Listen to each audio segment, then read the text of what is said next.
মই কালি পানী ভৰাতে মানুহে খেদিব বুলি মই এই হাবি মানুহ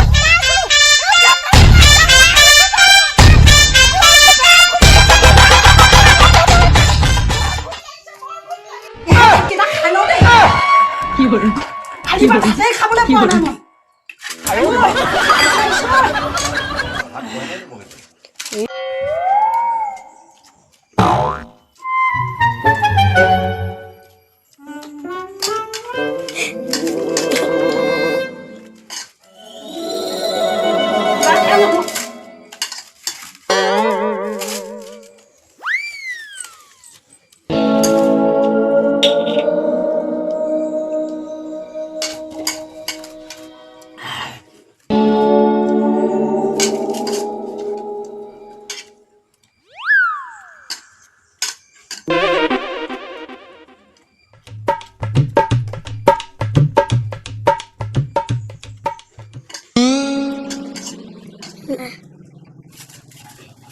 কালিয়ে মই ভাতকেইটা খাবলৈ